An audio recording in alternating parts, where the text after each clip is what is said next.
Your Notre Dame live stream will begin soon. Thanks for watching.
Your Notre Dame live stream will begin soon.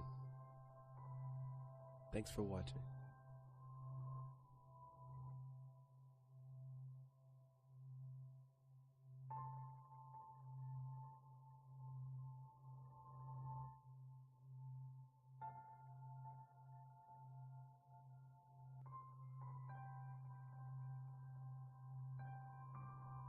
Your Notre Dame live stream will begin soon. Thanks for watching.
Your Notre Dame live stream will begin soon.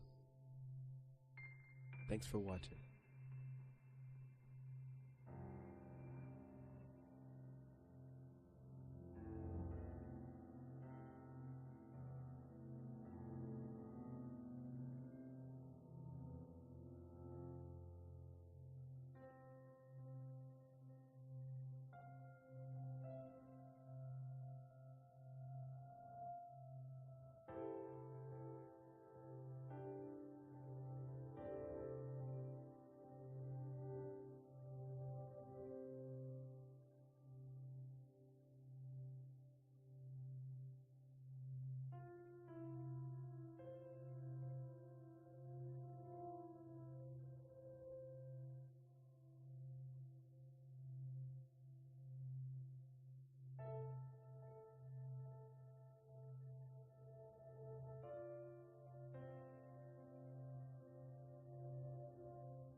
Your Notre Dame live stream will begin soon.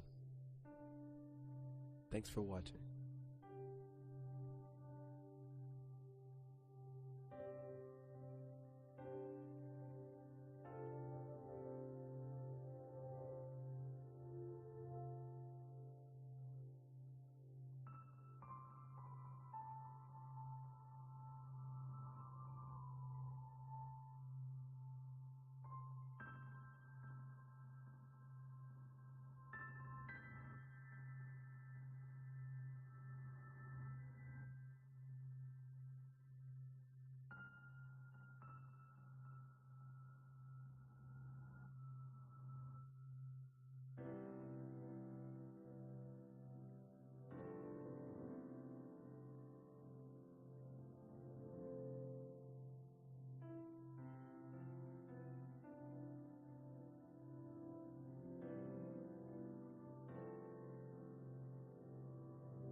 Your Notre Dame live stream will begin soon.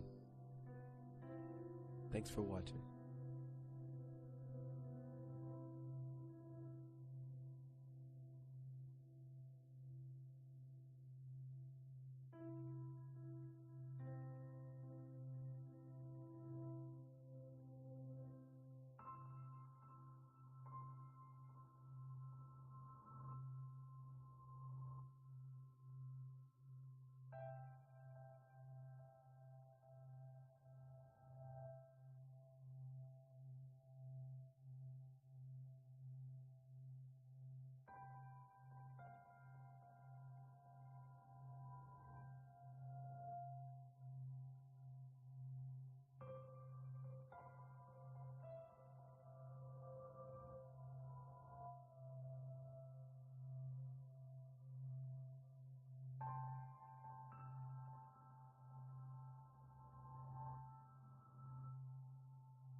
Your Notre Dame live stream will begin soon. Thanks for watching.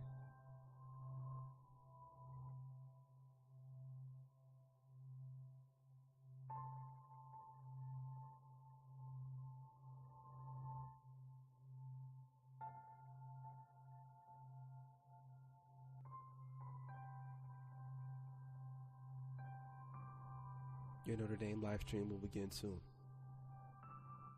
Thanks for watching.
Your Notre Dame live stream will begin soon.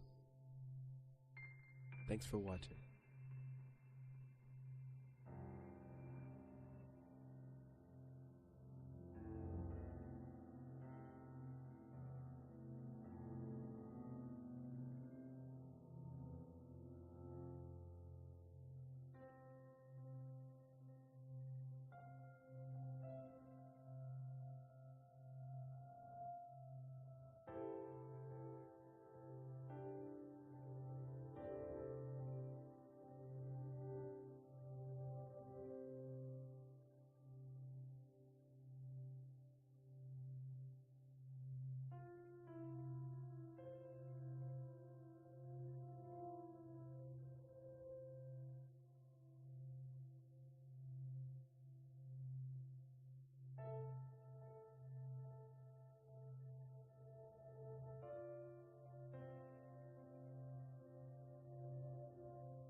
Your Notre Dame live stream will begin soon. Thanks for watching.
Your Notre Dame live stream will begin soon.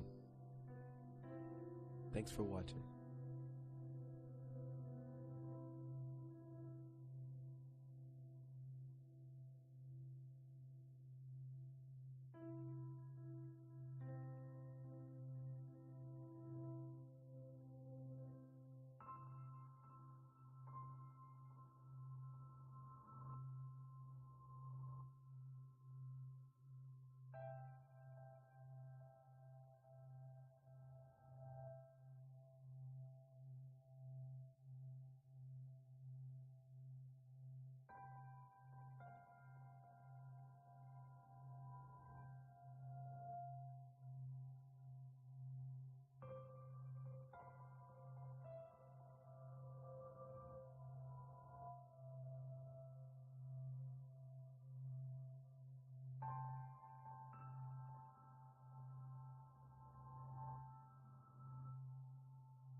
Your Notre Dame live stream will begin soon. Thanks for watching.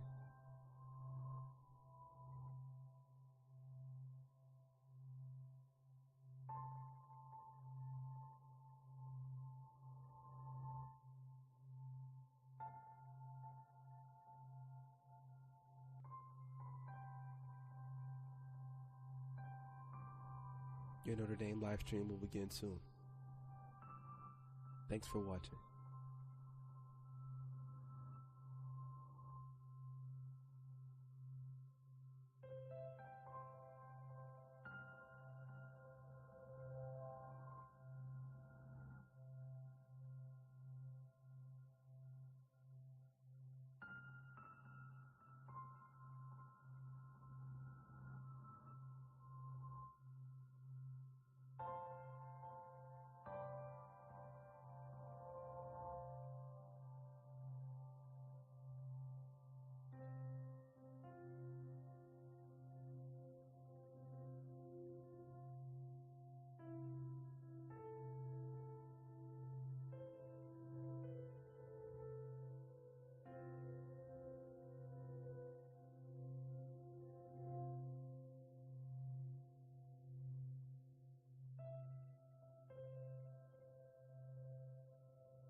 Your Notre Dame live stream will begin soon. Thanks for watching.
Your Notre Dame live stream will begin soon.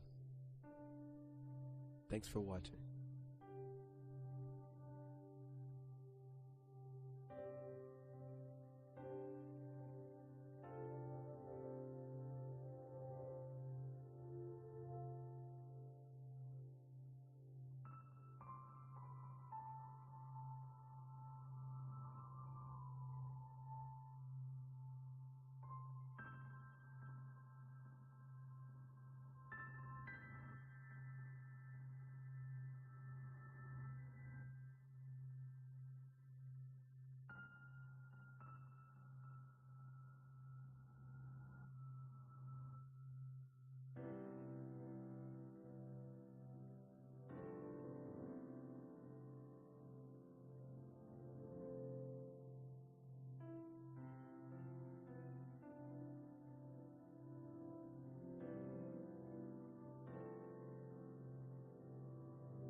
Your Notre Dame live stream will begin soon. Thanks for watching.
Your Notre Dame live stream will begin soon. Thanks for watching.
A warm welcome to all of you.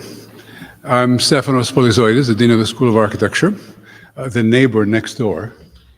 And I would like to welcome you to this event today, which celebrates the completion of this wonderful building, which is the repository of the great art collections of our university, and also the one before last building, the completion of the art district of Notre Dame, at the entrance of our campus from the city of South Bend.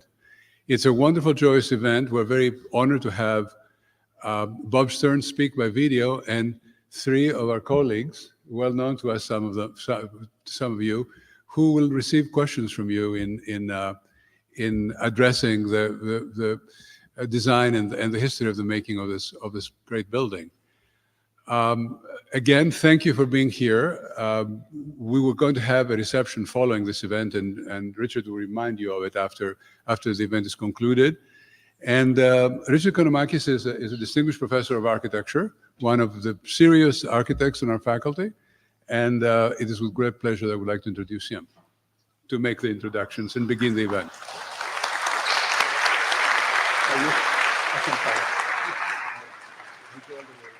That's okay. Yeah. Thank you, Stefane.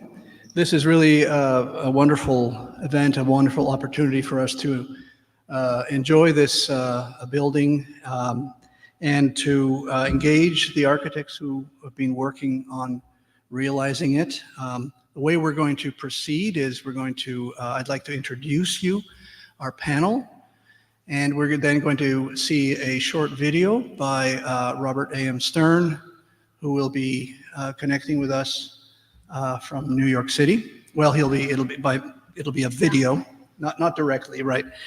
After which we will have some questions. We have some questions we can ask the panel, and then we'll open it up for questions from the floor. And as Stefano said, we will then continue. You're invited to join us in Walsh Family Hall for a follow-up reception.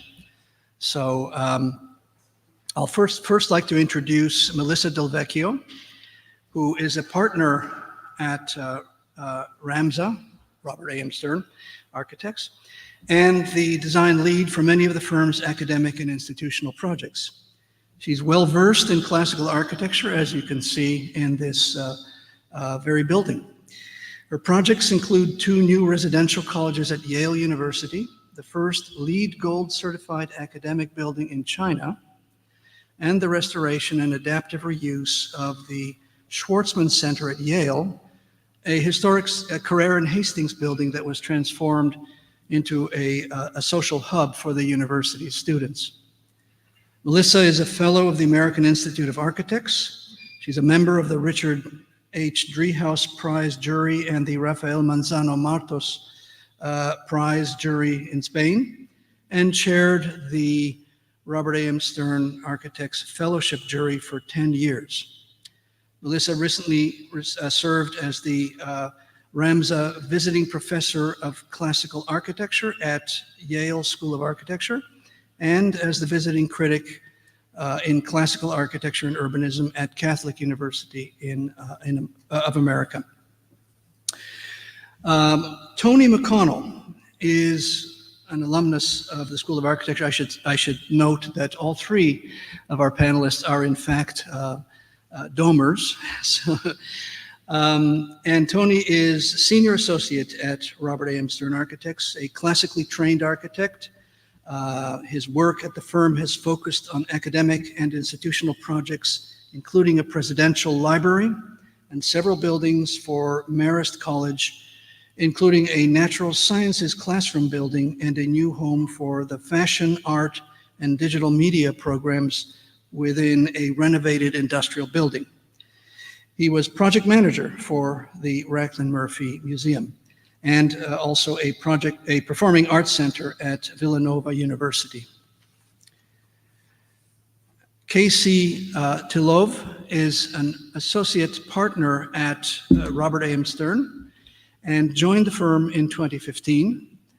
Her current projects include a new building for the McIntire School of Commerce at the University of Virginia and renovations to a museum in Columbus, Ohio. She previously served as project architect for the Raclin Murphy Museum and as project manager for campus planning at the University of North Carolina School of the Arts. Kasey contributed to the design of Benton Hall and a new vision plan both at Colgate University, the second phase of the North Campus housing development at Marist University, and the South Academy Street Residence Hall at the University of Delaware. So thank you all for being here with us. Before we proceed, we can perhaps play the video with some notes, some comments from Robert Stern. This is a dream come true because this is the new entrance to campus. And the position of this within the sculpture park gives us the opportunity not to be here just for the university, but to be here for the entire community, well, to be here for the world. I suppose that if nothing else, the one thing that I'm very, very grateful for to everybody at RAMSA is they truly understand that we were interested in something that was classical, something that was stately, something that was noble. Architecture, in my view, is a language. It always evolves. So we go back to those traditions We learn from them, we study them, and then we go forward. The precedents for the building were important for our study are Bowden's Museum by McKim and White, the Con Mellon British Art Center at Yale, which we know very well. And while it isn't specifically in its formal language classical, it's very classical in its principles. And the Allen Museum at Oberlin College by Cass Gilbert. I visited all of these. We went back to the drawings of them that we could find in archives and publications. And you might ask, well, what is so important about those earlier museums? Well, one, the cubic massing of them. They don't sprawl all over the place. They use a restrained vocabulary that has its roots in the classical tradition, but speaks it in its own way. So it's, shall we call it, modern classical. And when you go inside, one of the most important features is this great central rotunda or atrium space, which organizes the experience for the visitor, allows the visitor to decide which way to go, shows you that there's space above and more art above, suggests that there might be something below, and also ties you into the refreshment area and the bookstore, which is so much a part of the museum-going experience. In designing the Raclin Murphy Museum, I and my design colleagues were searching for a timeless response to the problem of the art museum, recognizing, among other things, that buildings grow over time. It was designed with ways to expand at the back and almost double its size. When now museums tend to want to look like battleships that have just lost the war, this is not one of those buildings. I hope our building reminds people of things they see and know, but gives them a fresh interpretation.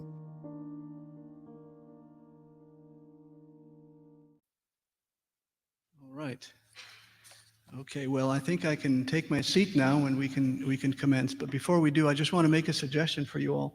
I am enjoying the arrangement here with the seats so much, but you may want to consider making this a permanent theater. It looks so nice to it.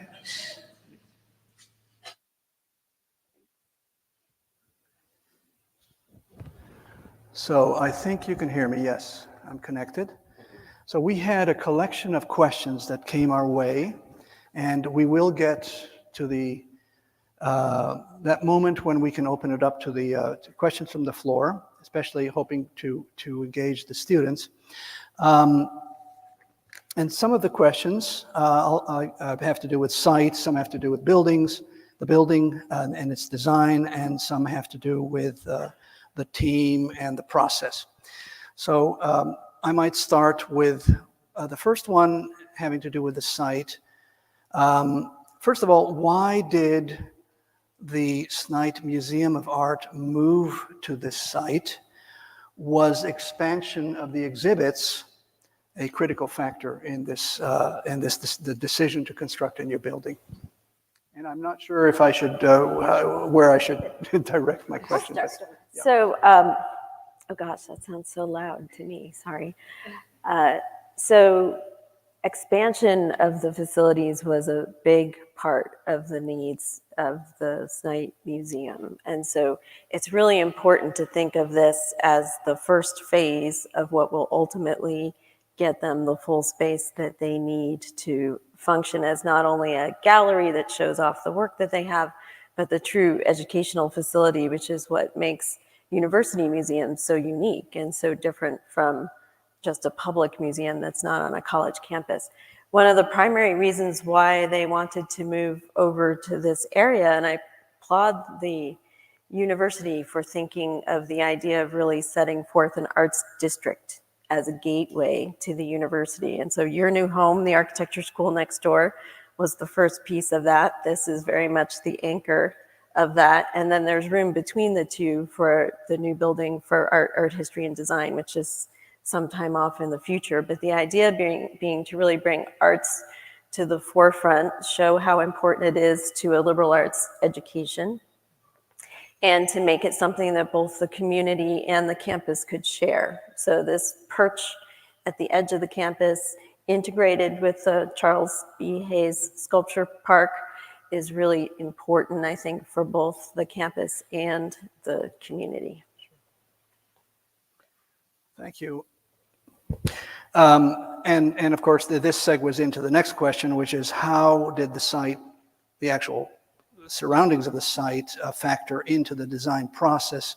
You know, how did you actually respond to the Irish green, and the stadium, and think of the way the Raclin Murphy connects to the Eddy Street Commons development? So perhaps Sure, yeah. I think a big part of our design work was figuring out where our faces are. So we have really essentially no back to this building because we have the park behind us, we have the street and the Irish green in front of us, Eddy Street, and then the architecture school, the university. So all four sides needed to be addressed in some way, but we really wanted to make sure that our front door was really playing off of what was happening along Eddy Street and pulling that into campus. So that was really critical. We also knew this building was going to expand, so we needed to think of a way to site the building that would allow for a straightforward and clean second phase that felt integrated. So that was a big part of how close we put the building to the street and how much space we left back behind the sculpture park. I think one thing I would add, just because the landscape architects were a very important part of the team and they're not here to speak for themselves. So to give them a shout out, we had the same team that designed the sculpture park working with us to think about how to integrate this building into the space that they'd already created there. And one of their key innovations to the site planning was this idea that they felt like the sculpture park should really go all the way around the building and that this shouldn't just be sitting on the corner of it. So we took care to place the building just a little bit off to the side so that the walkway from the parking lot around to the front entrance is really part of that sculpture park experience right around to the front door. Well, I personally can't think of a better place to put the museum, and it really is right at the front door of the university. It's just terrific. So maybe we can move on to a question regarding the design process. Some students were wondering about if you might describe this process from the design phase to design development, construction documents. It was a whole sequence of phases. What were the most important, if you could describe those stages, and what were the most important design challenges that you faced? I'll take this one. Yeah. So I think one of the most important phases that, especially as students, we don't think about completely, because oftentimes they're given to us, is programming. What actually needs to go into the building. So the first major phase that we conducted with the museum was to go visit peer museums and look at what other buildings are out there that you really like and we can set a benchmark against. Figure out what exactly they need to go in this building. Then we can come up with a list of all the rooms, all the spaces. And once that gives us kind of our kit of parts. And from there, then we can finally move into a concept or a schematic phase where we can really start to play with the shapes of those and put them together, start to look at massing.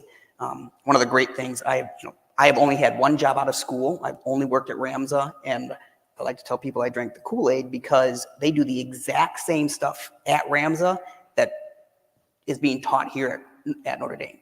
We start all of our work with general massing studies, but hand in hand with precedence research. And if you don't have good precedents to show to Bob, you've really gotten off on the wrong foot. And so because of that, we really understand how to take precedents. And we do that in our schematic phases. Once we get that done, we have a bunch of different ideas, then we can start to take that and develop that design, really start to get into the details. What is all your millwork gonna look like? How big exactly is each space? And you really narrow that down. Your precedent starts to get focused. You're really only looking at a couple at that point. And then finally, obviously, we need to make sure that this building gets built. So we have to go into our construction drawing phase and do all of our detailed drawings. And then finally, we're responsible for making sure that it gets built, and we do our CA. So it's very similar to how the students are doing their work here. Indeed, yeah. Memory is short. A lot of this happened during the pandemic. So we were doing some really important phases, like the design development phase at the beginning of the lockdown, when we were all working at home. And this is a phase when you're selecting specific samples for materials, and we would normally maybe be looking at big models in the office. And so we spent a lot more time digitally modeling things for this project as we were getting into the interior spaces and figuring out the details of the relationships of the multi-height spaces. But we had a lot of great collaboration from the university and from the museum to help us. You know, we would ship a box of samples and they would be looking at one box and we would be looking at another box and we'd be communicating over Zoom. And it wasn't easy. I think it was a testament to the teamwork of the whole group that we found the right ways and clever ways of working through something in a pretty compromised situation. Sure. Well, I think, the emphasis on precedent is very obvious. I think this building is unmistakably a museum. As one approaches campus, it's really just so obvious. I think very well done. This segues into the next question actually quite nicely, and that is to what degree did you actually receive feedback from our community, the School of Architecture, students, faculty, of course the university? You know, we were just curious how you operated, how you absorbed input from outside sources. About some of this. Say user engagement is like fundamental to the way that we work. So I mean, our client in this case had many different faces. We have the university facilities folks who make sure everything is going to work and can get built. We have and keep us sort of on schedule and on time. We have the users, the end users, who I am so glad to see here today, who really, you're thinking about the people that you get to live in your building. And I'd say one of the things I love about designing specifically with universities is that you're actually working hands-on with the people who are going to occupy your building, which doesn't always happen, particularly if you work, multifamily residential. You don't really know who's going to end up in there. There's something really specific and wonderful about this type of opportunity. So I'd say that, sort of engagement with their users and with the facilities folks. And then the university also did bring in, these touch points with listening sessions early on, and specifically in programming to hear, how do students want to use this new resource, essentially? What are the problems with the SNITE now that you feel? And that was really sort of early on, specifically in the concept design, where we're hearing things, flexing the program, moving things around, and really able to bring that input in and think, okay, how do we make art more visible? And I think that was one of the biggest things we heard was, we know that the university has this incredible collection. How can we see it? And sort of responding. It's nice to have the SNITE there as a sort of test case for what are the things that we could be improving and how do we make things more present and visible.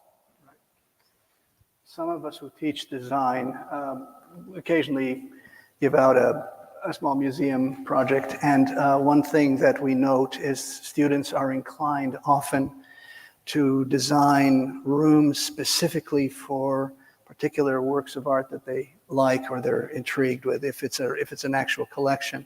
So that's a question that arose, to what degree did you have to become acquainted with the actual collection, and to what degree in the design process, to what degree did you actually design rooms specific for particular works of art? So we didn't really do that so much. So we did have with us during the programming process a company called Lord Cultural Resources, which is a museum consultancy that worked carefully with all the curators to talk to them about how they maybe wanted to change the way that they presented the art holistically.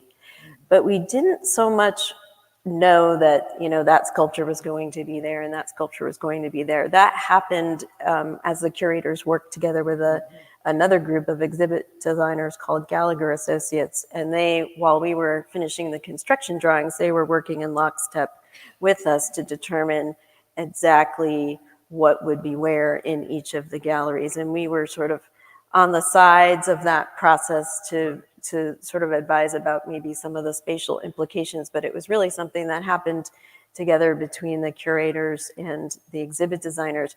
But there is something that we had to think about that I think is interesting for the students to know about, which is this concept of a design object. So in every museum, there's what they call the design object, which is the largest piece that the curators expect that they might want to move around.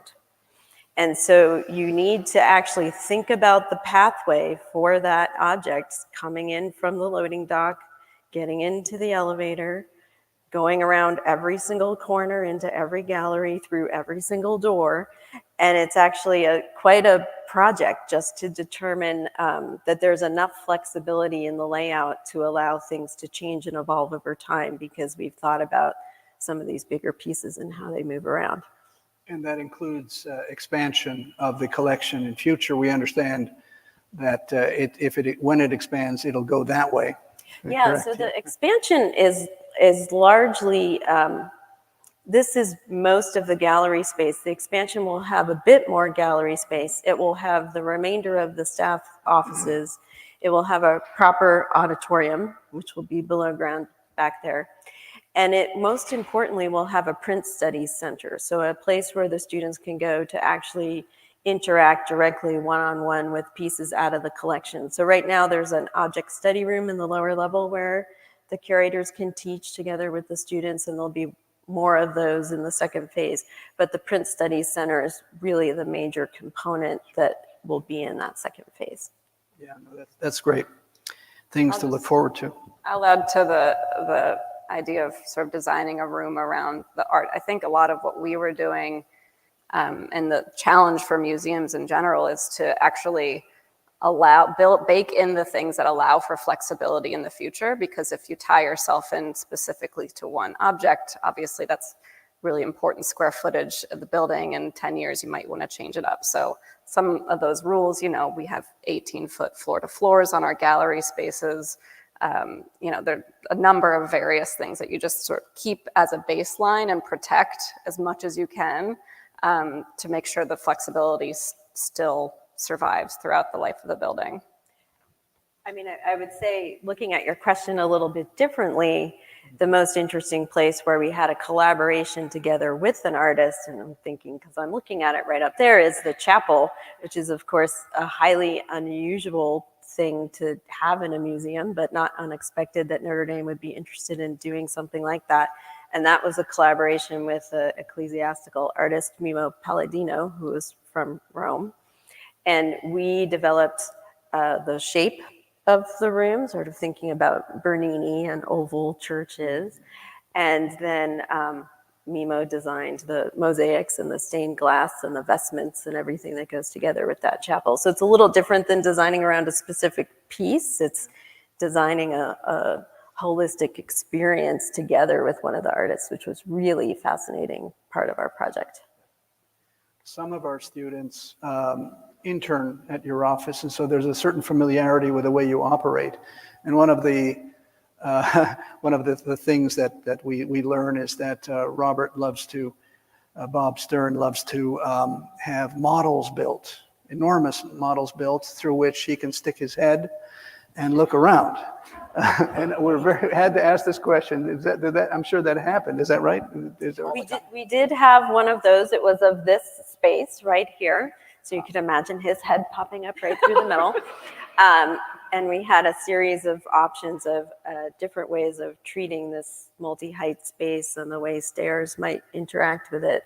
And that was really early on in the process. And then, as I said earlier, with the pandemic, we really switched our attention to more digital modeling, which has been really good for the firm in general, I think, actually, and brought a nice a nice companion to our physical model capabilities.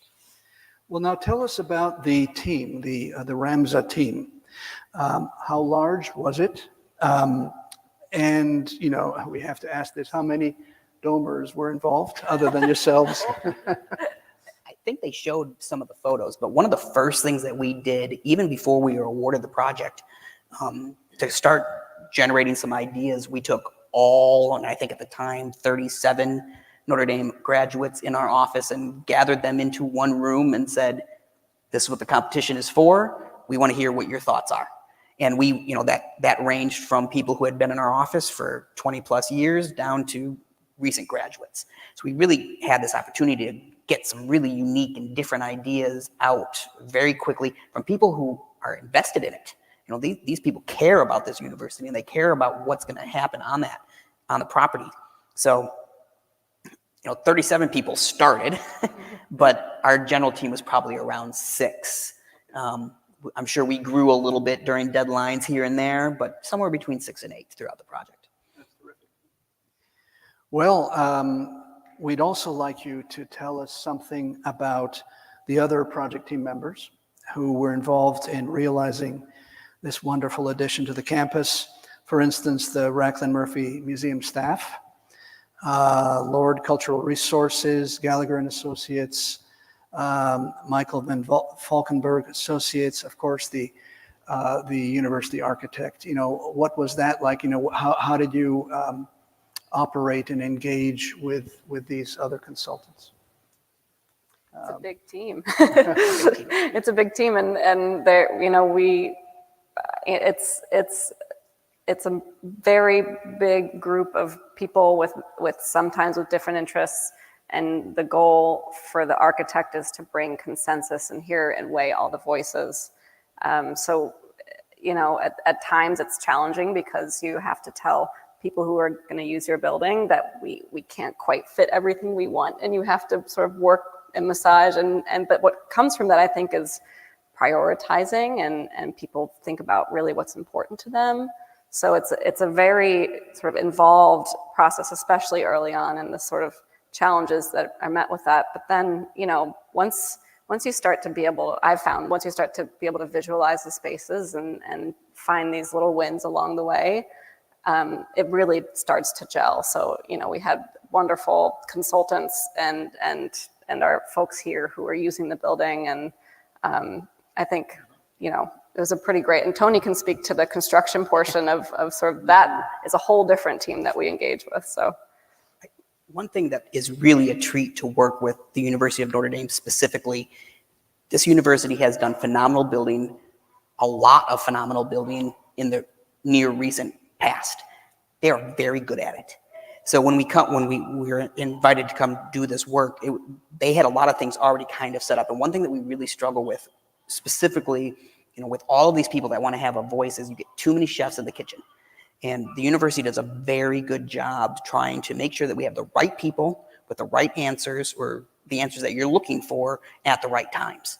And they're good at curating that to a certain degree. It helps us try to focus these decisions so that we are getting very clear answers and we can move forward in a clear path. You know, one thing that we kind of forget about, all of these things are on a deadline. We don't have forever to figure it all out. So we do need to make decisions. And when you're talking about all of these groups that you mentioned, that can be a hard thing to do. I give a lot of credit to the university for helping very carefully with that. I think I hear some scribbling there. The students back there taking notes. That's very helpful. I just have one additional question I wanted to ask before we could perhaps open it up for questions from the floor. And it's a simple question, but perhaps you can each answer it in your own ways. And that is, what are you most excited about in the new building, in this design, in this creation of your firm? Why don't I go first so Missy can end on this one. After you take all the answers off. Yeah. Yeah, that's the Good worst. point. I am most excited about seeing specifically this space being used just like this. This is an extreme treat for me to be here. We used a lot of Sir John Soane to do layouts of this space and to see it come to fruition and really look exactly like I envisioned it way back when we had a little white foam core model with some ideas that moved into a digital model. You always kind of think, okay, it's going to be close to this, but it's not going to be exactly this. And I have to say that we are almost exact to what I had envisioned, both in the way that it looks, but the way that people interact with it, the way that you can see up to the second floor, even up to the third floor. There's all of this dynamic between it. And just really exciting to see space to see come true.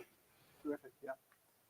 Well, Kasey? Oh, my favorite. That's hard, but I'll be selfish. But I love that we landed on a clean partie. I love that the plan is simple and has this sort of 9-square diagram, and that was sort of protected throughout.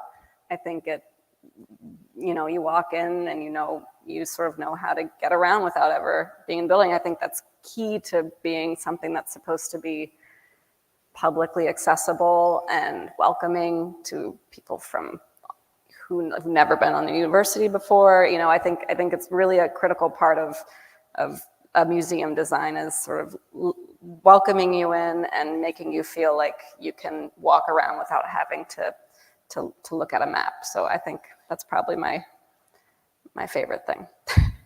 Thank you. What about Melissa? All of those things, of course. And then also one of the big challenges, or one of the things that makes this museum really unique amongst university museums, but even museums all across the country, is the huge outdoor component in the sculpture park. So, it's not lost. It was a difficult challenge to, on the one hand, have a building that has almost no windows because you're protecting the art and you need the wall space for the art. And on the other hand, wants to have a major connection to a really important, huge part of the collection, which lives out there.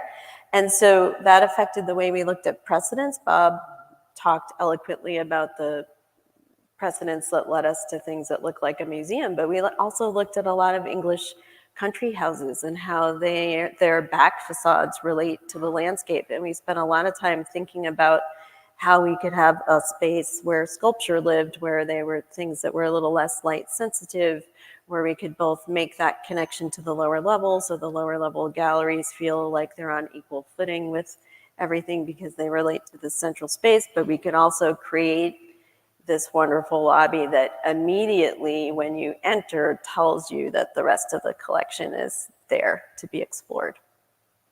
Indeed, yeah. Well, we are at a point where we might open it up. I just want to say, this is a thrill for us all to be able to have this building so close, the entrance of campus. And I'll simply relate that, earlier this summer when I was trying to think of what buildings my students might sketch before they embark on a new project, there was scaffolding up. So I didn't even think of it, but the scaffolds came down soon. But going forward, we will now the building will be surrounded by groups of students who are always sketching. So keep that in mind. Perhaps we could just take questions. If you're all being shy, we have a few more, but before we turn to those questions, if anyone wants to pose, engage our visitors. We have a hand up back there. Wow, loud. I was wondering if you had any correspondence with any of the artists who designed site-specific artwork, for instance, like the Stars Beneath Our Feet by Kiki Smith or Jenny Holz's writing on the outside of the building. Tony, that's a great question for you. The question was if we had any specific interaction with the artists who did pieces specifically for this building, the stars on the floor, the Jenny Holzers on the outside. Ultimately, the answer is we had very little specific interaction with them, but we did have to come up with ways to make sure that those elements were able to be installed and done well.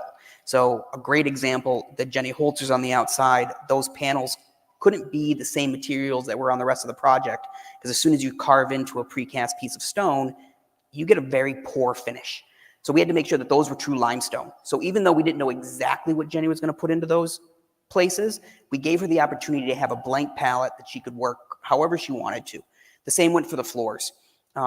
The stars have a little bit of a recess on them, and that created some unique challenges to putting terrazzo around it. So we had to come up with some creative ways to make sure that they could do that. By doing that, we allowed them to come in and pretty much do whatever they wanted, and then we built around that. Great. Any more questions? Yes, Lucien. Yeah, I wanted to follow up on the, oh, okay, thank you. I wanted to follow up on this relationship of art and architecture and wonder about the decision to put the sculpture in the middle of the front door. Is that something which was part of the Bob Stern, RAMSA design, or was that like a little battle with the museum or with the artist? So that was really driven by the museum. It was one of the things from the very beginning that Joe Betcher really said to us that he knew he wanted something to welcome people into the building, to signal from a distance that this was a museum. It wasn't just another academic building on the campus. And some of the artists who did the site-specific work are ones that he had very close relationships with personally. And so he was very excited about that. So that then became a big project for us to work out, where exactly front to back it was going to be relative to a bus drop-off and other things. I actually think it works interestingly because mostly people approach the building from the north and south and not so much straight on axis from the green. But it was really driven by the museum. Another question. Yes, thank you. I'm just curious, you talk about precedent and you talk about function in your design. I'm curious about symbol and whether there's any language architectured, it's a verb, into this building that we might miss and that you did with a specific message that's not functional or just because it's precedent.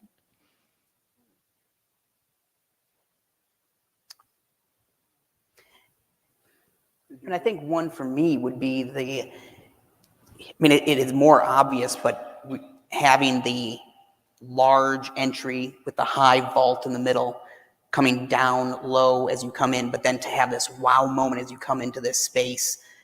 Everybody experiences that. Everybody knows that it's a wow moment, but I don't know if everybody really understands that some of that is architectured into the design. We're really trying to force you to kind of, you're high, you're low, and then, oh, wow, look at this high thing again.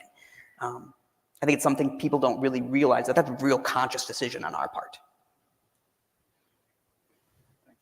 I mean, other things are pieces that I talked about before, which is it's less about like iconography or a specific kind of column detail or something like that, but more about the spaces and interaction of space. So the idea that this central space brings all the floors together, whether they be the educational facilities on the top level or the galleries down below, that everything feels like it participates in the central space. So for me, the symbolism is more about how the building brings both art and people together. And, especially there was a lot of attention to, a good example is some museums will plan for a separate entrance for young students who are coming to visit off of a school bus. And in this case, it was felt that it was really important that everyone have the same experience when entering the building, but that still, those students have coats and lunches and stuff that needs to go somewhere. And so we worked it out so that everyone comes in the main entrance and the buses can drop off there, but the students go directly into the Learning Commons where they start their journey, which is a little bit different than the way the college students start their journey or the public who's visiting starts their journey, but everyone starts here. So it's all about, for me, bringing art and people together. Super, yeah. We had another question down there. So, am I on? Yeah. Mm-hmm. So this is actually not my question. Somebody came up to me and asked me why the prairie grasses were not continued across the path right up to the building. Was this an issue, or was it ever discussed? So It was a question to me and I couldn't answer. the idea with Michael Van Valkenburg's office, I think, once it came to the point of integrating this building into the site, was that as you get closer and closer to the building, the landscapes become a little bit more formalized. Was Michael part of the... Yes, we elected to have, we needed to bring on a landscape architect to help us integrate this building into the site, and it made sense to us, and we'd worked with their office many times before, so it made sense to us to bring them on. And they had a lot of really interesting ideas about, you know, how to create that transition between the formal space and the informal space, how to integrate the entrances and the pathways into the building, into the experience of the sculpture park. So I think it was a very successful and interesting collaboration. You know, early on, we paid, I know, really close attention to where our sort of the height of the building would sit in relationship to the park, and sort of working with them and thinking about the berms up along Angela and making sure that you still get some sense that this building is here. It's not totally hidden by the landscape, though it may just be peeking out at points. I think, you know, we, with them, looked at physical models, used those a lot to sort of think about those angles and the slopes and how they all connect. Sure. You mentioned some of the notable global events that happened over the course of this project in particular. What were some of the ways that maybe the university's expectations or the scope of the project or the program changed over the course, and how did you address those? Are you asking if the pandemic affected the planning for the spaces? If it did, I'd love to hear about it. It didn't. So we were far enough along at that point where that happened, where the basic decisions about the planning of the building and the integration of this multi-height space in the middle and all of that were pretty well established. I think for us, the challenge was figuring out how to work together with the university and with the client when we were all kind of separate, and how to, as Tony said, there was still a schedule. So how to keep things moving and how to keep those decisions moving along. And the university was a great partner in that. I have a quick segue on that. It'll be brief. Yeah. And that is, it's a question that came to us. I think it's a perfect place to splice it in. You know, what makes a university museum different from a typical museum? That's a great question. Maybe it doesn't. I mean, but yeah. Missy, do you have something? Well, it's really also about learning. It's not just about the public engaging with art. It's actually one big giant classroom, right? So, you know, there are certain program components that are different. So there are the object study rooms where the students come with a faculty member and they actually get to kind of really interact in a small group, sort of touch and feel the pieces and really understand them and discuss them. There's also a teaching gallery in the back where faculty from any department across the university can request that works of art be out on display for some portion of a semester or for an entire semester, so that their students are assigned to kind of keep coming back and looking at and contemplating those items. And then you're designing for a community in a different way. You're designing for the broader South Bend community. You're designing for the whole alumni community and people who might just be visiting the university or visiting the museum to see the works, but you're also designing for that community that's living here every day and using this building as a part of their campus experience. And that was one of the interesting things that came out of the early programming discussions that we had with the students, that they very much wanted this space to feel different than the rest of campus. They wanted it to be contemplative. They wanted it to be kind of quiet. One would have thought they might have asked for all kinds of technology and screens all over. They actually asked to not have those things. They really wanted this to complement in a different way all the other experiences that they have around the campus and be part of their daily life, but be something apart from the experience of the rest of the campus. Thank you. Any other questions? The fact that the central space is not reflected in the exterior of the building is because you wanted to enhance this moment that entering and surprise, or was because of restrictions in height of the building? I mean, why do we not have a giant dome on top? No dome. Why, no. Why a dome? It's not necessary to have a dome. It's just an element that in somehow highlights that there is something in the interior outside. You know, I know that we studied it a little bit, but I think we all felt very much in the end that it functioned really well as a kind of surprise element on the inside. And we did there is actually an expression of it that's deep in the roof well, where we were able to hide a lot of mechanical venting and things like that. But natural light does come in, and that was, it was one of the few spaces in the museum where the curators were willing, and we studied very carefully how much natural light is coming in and how it's controlled to protect the art, but also to give you a little sense of relief from the very specific lighting that's in all the galleries, and a sense of whether it's day or night. But yeah, we studied a few different ways of articulating the top, and I guess we felt in the end that the simple shape was best. I think that goes back to a lot of the precedents that we looked at. Richard, you asked before, what other Notre Dame people worked on this, but there was a young gentleman, Nicholas Thorsred, who did a lot of the exterior work. And Nick did a phenomenal study where he broke down museums that are worth studying, the precedents that we showed, but the Met, the New York Public Library, while it's not a museum, but still a similar style, the Morgan Library, and how they break down scale. And in all of those buildings, all of that scale breakdown really happened at the front, and it didn't incorporate any kind of cupola or any dome.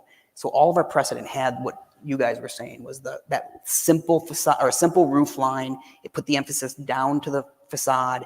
It let us detail that facade in ways that's the interest, as opposed to going up high. Obviously, on this campus, there's a really strong dome just across campus that nobody wants to compete with. So, it wouldn't be appropriate to do that. So. There's also a tower right next door. So, I think the simple seemed like the right approach. Yeah, I think it's sort of like goes back to the party idea where like we embraced blank wall on the exterior and really focused clear detailing where it mattered, and sort of not shy away from just, this is a museum, big 40-foot tall blank brick wall, and how do you make it interesting and exciting and directional, so you know exactly where to come. I have to say that, since you mentioned it, looking, at least from where I'm sitting up, I am reminded of the dome, the central, the main building. So there is a connection there made. Any other questions? Hi. As mentioned, you three were domers, and there were other people on your team that were also Notre Dame students. With that, how do you think the design would have changed if people on the team were not domers? And I guess my question is, how did your experiences at Notre Dame influence the design, or your memories at Notre Dame kind of come into the design process? So I think we should all give a little answer to that question, because it'd be interesting to hear everyone's perspective. As the oldest of the group, it was interesting to me when Tony said we started with a competition, and we literally had every single graduate come to a conference room for a couple hours and just talk about this site and what it meant to them, or what their perspective of it was from the way that they knew the campus. Well, this site, when I was in school, was a parking lot behind the stadium where we tailgated. It was not a sculpture park. There was no Irish green. There was barely a DeBartolo quad.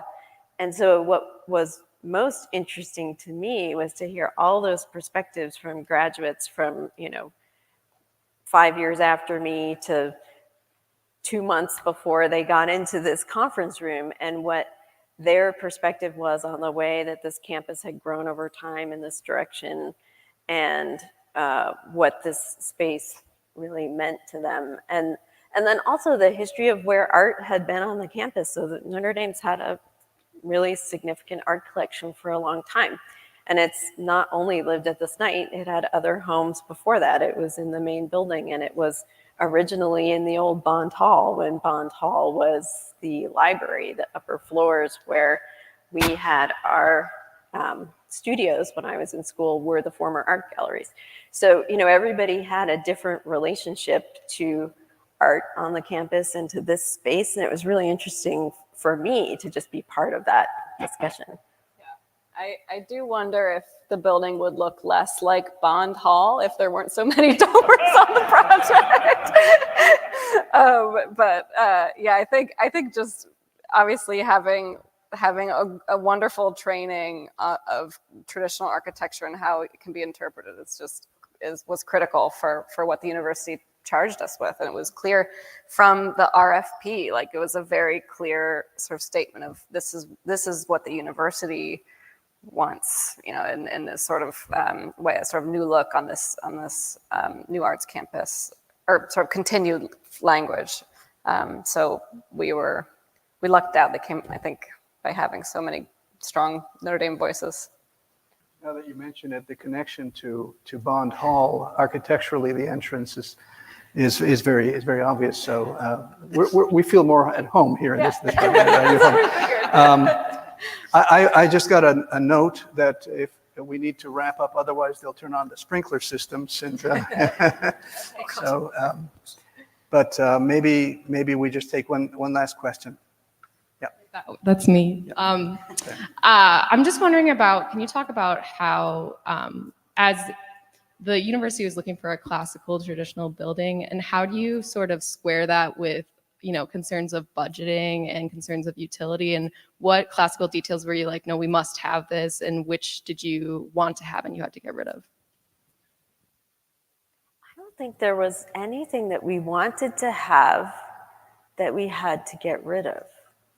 And maybe Tony or Kasey remember something, but I feel like the things that make an efficient building that meets your budget are also the things that make a really great museum, like a compact floor plan with a clear circulation around through the galleries. I suppose one might say there could have been, you know, very robust classical detailing in the galleries or in the central space, but I think we very much felt like it should take a step back and depend on the formality of the volumes, less than on a bunch of architectural details that might actually compete with the art. And then I think the idea on the exterior was, as Kasey already said, you know, these focused moments where you get it right and you get the good detail, but it doesn't necessarily have to be everywhere. So, I mean, we sometimes get the comments that our buildings look more expensive than they actually are. And I think it's because we're very targeted about the way that we deploy details, and we make sure we do it in a meaningful way to a building that's already kind of optimized for its function. I think I would add one thing to that, and that's, especially at Notre Dame, students understand proportions. And the reason that this building sings is the proportions and the spaces are all well defined. And similar to ancient Roman temples that were covered in marble, which is no longer there, but those are still beautiful buildings because of their proportions. This building doesn't need to be covered in marble to make it look pretty. The proportions and the spaces speak for themselves. They just need a nice coat of paint on it and you're good to go. I think it was just tasked with us from the beginning that there was hardly going to be a space in this building that won't be used for art. So we had to be conscious the atrium space is filled with art. We needed to be restrained and sort of, like Missy just said, just echoing, just thinking about this is a canvas for the work that the university has. It's a great opportunity. Well, I will have to end here. I want to thank you all very much for speaking with us and telling us about the journey to get to where we are at with this wonderful building. And if I could interrupt, we'd please. like to thank you all for inviting us, and Bridget for being the brainchild of this event. One of the primary purposes of the building is to become a vibrant part of the Arts District, and it's such a pleasure to participate in an activity that's really bringing the arts community together. Absolutely, and it's not quite over yet because there are drinks next door and or edibles, and so you're all invited. Richard.